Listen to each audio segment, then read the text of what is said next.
Hello दोस्तों, let's cricket में आप लोगों का स्वागत है। और हम one by one species cover करने की कोशिश कर रहे हैं और उसी दिशा में आगे सारा स्क्रीन के बारे में जानेंगे इस वीडियो में। सारा स्क्रीन के ऊपर क्वेश्चन काफ़ी ज़्यादा इंपॉर्टेंट हो जाता है क्योंकि हर टाइम ये जो स्पीसीज़ है ये न्यूज़ में रहती है। तो यूपीएससी पीसीएस ओरिएंटेड हम इसका स्टेटस जानेंगे, डिस्ट्रीब्यूशन, थ्रेट और कंजर्वेशन भी जानेंगे। इसके ऊपर क्वेश्चन भी पूछा जाएगा आज शाम को, जो कि टेलीग्राम चैनल पर पूछा जाएगा। ठीक है, तो आप वीडियो को थोड़ा गौर से देखिएगा। ठीक है, तो चलिए देखते हैं कि क्या क्या पॉइंट्स इसके बारे में आपको याद रखने हैं और क्या क्या पॉइंट्स इंपॉर्टेंट हो जाते हैं।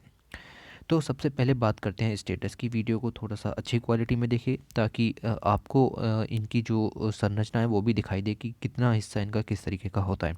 ठीक है, तो ये नीचे से ग्रे कलर के होते हैं, इनकी जो हेड है वो बेसिकली रेड कलर का होता है। ठीक है, तो स्टेटस की बात करते हैं। देखिए, स्टेटस दिया जाता है ताकि उनके प्रोटेक्शन के लिए काम हो सके।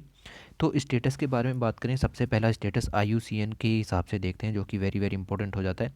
आईयूसीएन अपनी रेड लिस्ट के अंदर स्पीसीज़ को इवेल्युएट करता है, लीस्ट कंसर्न से लेकर के एक्सटिंक्ट तक स्पीसीज़ को जो है वो इवेल्युएट किया जाता है। तो उसी सीरीज़ में जो सारा स्क्रीन है उसका वल्नरेबल स्टेटस यहाँ पर दिया गया है। ठीक है, तो आईयूसीएन का स्टेटस आपको याद रखना है, ये सारा स्क्रीन के लिए वल्नरेबल स्टेटस है। ठीक, आगे बात करें तो इंडिया का अपना एक एक्ट है, वाइल्ड लाइफ प्रोटेक्शन एक्ट। उसके अंदर इंडिया ने शेड्यूल्स बनाई हुई हैं। तो जो सारा स्क्रीन है उसको शेड्यूल 4 के अंदर रखा गया है, याद रखिएगा, उसको शेड्यूल 4 के अंदर यहाँ पर रखा गया है। आगे बात करें साइट्स की। देखिए, साइट्स एक इंटरनेशनल ऑर्गेनाइजेशन है जो कि काम करती है इंटरनेशनल ट्रेड रोकने के लिए, ताकि जो एंडेंजर्ड स्पीसीज़ हैं उनका इंटरनेशनल ट्रेड ना हो। तो इसकी फुल फॉर्म भी याद रखिएगा, convention on international trade in endangered species. इसकी जो अपेंडिक्स है, बेसिकली 3 अपेंडिक्स ये लोग जारी करते हैं, उसमें अपेंडिक्स 2 में इसको यहाँ पर रखा गया है। ठीक है, तो ये याद रखने की आप कोशिश कीजिएगा। दूसरा एक होता है C M S convention on migratory species. जो स्पीसीज़ एक जगह से दूसरी जगह पर माइग्रेट करते रहते हैं, उनका ये यहाँ पर क्लासिफिकेशन करते हैं और इनके हिसाब से सारा स्क्रीन को रखा गया है अपेंडिक्स 2 के अंदर। ठीक है, तो ये पॉइंट भी आपको याद रखना है। उसके बाद बात करते हैं डिस्ट्रीब्यूशन की। आखिर ये पूरी दुनिया में, इंडिया में कहाँ कहाँ पर पाए जाते हैं, तो थोड़ा गौर से सुनिएगा। देखिए, ये मैप काफ़ी ज़्यादा इंपॉर्टेंट हो जाता है।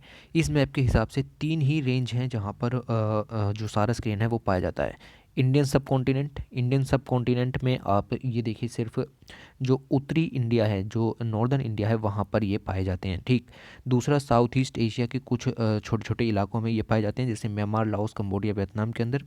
फिर तीसरा जो डिस्ट्रीब्यूशन है वो है नॉर्दर्न ऑस्ट्रेलिया। तो ये 3 जो इलाके हैं ब्रॉड तरीके से आपको याद रखने हैं। दूसरा, इंडिया के अंदर थोड़ा डिटेल में जाने की कोशिश करते हैं तो आपको पता चलेगा गुजरात इसके अंदर कवर हो चुका है। ठीक है, फिर आप देखें तो पूर्वी राजस्थान, गौर फरमाइए, पूर्वी राजस्थान इसके अंदर कवर हो चुका है। ठीक, फिर मिडिल इंडिया देखें तो वो भी, सेंट्रल इंडिया इसके अंदर कवर हो चुका है। बेसिकली मध्य प्रदेश और उत्तर प्रदेश वाला इलाका इसके अंदर कवर हो चुका है, कुछ हद तक हरियाणा। और आगे फिर पाकिस्तान में भी थोड़ी पॉपुलेशन मिलती है और नेपाल में भी पॉपुलेशन मिलती है। ठीक, इसको याद ना रखें तो भी चलेगा, बट ये याद रखिएगा कि हाँ, साउथ ईस्ट एशिया और नॉर्दर्न ऑस्ट्रेलिया में भी इनकी पॉपुलेशन पाई जाती है। अच्छा, एक पॉइंट और याद रखिए, जो राजस्थान है, जो पूर्वी राजस्थान है, वहाँ पर एक नेशनल पार्क है। नेशनल पार्क है केवलादेव घाना नेशनल पार्क, नाम याद रहेगा। ठीक है, तो Keoladeo Ghana national park very very important है सारा स्क्रीन की पॉपुलेशन के लिए। बेसिकली राजस्थान में पड़ता है, बट राजस्थान और यूपी के बॉर्डर पर इसको माना जाता है। ठीक है, तो केवलादेव घाना नेशनल पार्क के अंदर सारा स्क्रीन की पॉपुलेशन काफ़ी ज़्यादा है। तो यही जो पॉइंट्स मैंने आपको बताए वो ये थे कि इंडियन सब कॉन्टिनेंट, दूसरा साउथ ईस्ट एशिया और तीसरा नॉर्दर्न ऑस्ट्रेलिया। 3 जो ब्रॉड मैंने आपको पॉपुलेशन के एरियाज़ बताए वो आपको याद रखने हैं। दूसरा, ये इंडिया के अगर हम बात करें सराउंडिंग कंट्रीज़ के अंदर, तो नेपाल, नेपाल के निचले हिस्से को तराई रीजन कहते हैं, तो तराई नेपाल आप याद रख सकते हैं। दूसरा पाकिस्तान। ठीक है, तो इंडिया के जो सराउंडिंग नाइबर्स हैं वहाँ पर पाकिस्तान और नेपाल के अंदर पाया जाता है। अच्छा, मैंने आपको बताया ये उत्तर प्रदेश में पाया जाता है, मैंने आपको बताया ये राजस्थान में पाया जाता है, ये गुजरात में पाया जाता है, ये मध्य प्रदेश में पाया जाता है। 4 जगह मैंने आपको बताई। दूसरा, बिहार में कभी पाया जाता था। ठीक है, तो बिहार में अब नहीं मिलते, एक आधा उड़कर चला गया, उसको नहीं गिनते। ठीक है, तो बिहार में ये अब नहीं पाए जाते, वेस्ट बंगाल में ये अब नहीं पाए जाते और असम में अब ये नहीं पाए जाते। ठीक है, तो याद रखिएगा ये कभी थे वहाँ पर बट अब नहीं हैं। उसके बाद बात करें तो एक्सटेंड देख सकते हैं आप, ऑस्ट्रेलिया मैंने आपको बताया वैसे तो, ठीक है, कंबोडिया, लाओस है, इंडिया है, ठीक है, म्यांमार है, नेपाल है, पाकिस्तान है, वियतनाम, ये सब मैंने आपको वैसे भी बता दिए हैं, ठीक। उसके बाद बात करते हैं कुछ थ्रेड्स की। तो इमेज साथ में देखते हुए चलिएगा कि किस तरीके का ये यहाँ पर जो पक्षी है, ताकि स्पीसीज़ को देखते ही आपके दिमाग में ये सब चीज़ें क्लियर हो जाएं। थ्रेड की बात करें तो बेसिकली वही जो 3-4 थ्रेट हर स्पीसीज़ को होते हैं, पॉपुलेशन इनकी लगातार डिक्रीज़ हो रही है। अच्छा, WWF की माने तो ये एक NGO है जो कि वर्क करता है प्रोटेक्शन के लिए, वर्ल्ड वाइल्ड लाइफ फंड। इसके अनुसार इनकी पॉपुलेशन बहुत ही डिक्लाइन हो चुकी है और अब इंडिया में सिर्फ 15 से 20 हज़ार के करीब ये बचे हैं। तो 15 से 20 हज़ार का मतलब आप समझिए बहुत ही कम पॉपुलेशन है इंडिया के अंदर। ओके, और इंडिया के अंदर सबसे ज़्यादा पॉपुलेशन यूपी के अंदर ही है, तो मेजॉरिटी पॉपुलेशन यूपी के अंदर है, याद रखिएगा। कुछ और अगर मैं थ्रेट की बात करूं तो ह्यूमन एक्टिविटीज़ जो कि हर चीज़ के लिए थ्रेट है, ठीक है, हैबिटेट लॉस है, प्रेडेशन फॉर फेरल डॉग्स हैं, मोंगूज हैं, स्नेक्स हैं, हंटिंग है, ये सब जो थ्रेट हैं ये यहाँ पर इनके साथ एसोसिएटेड हैं। ओके, बात करते हैं कंजर्वेशन की, जो कि बहुत ही इंपॉर्टेंट हो जाता है आपके लिए। तो कंजर्वेशन के लिए उत्तर प्रदेश की सरकार ने 2014 में इसको स्टेट बर्ड डिक्लेयर किया था। देखिए, स्टेट बर्ड डिक्लेयर करने का फ़ायदा ये होता है कि जब भी कोई पॉलिसी बनेगी तो उसमें इसका खास ख्याल रखा जाएगा, ठीक है, इसके कंजर्वेशन के लिए प्रोग्राम चलाए जाएंगे।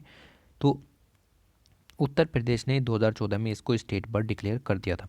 अच्छा, ये टॉलेस्ट फ्लाइंग बर्ड है पूरे दुनिया की। दुनिया में जितने भी पक्षी हैं उसमें सबसे टॉलेस्ट फ्लाइंग बर्ड यही है, ठीक है, तो ये पॉइंट भी याद रखिएगा।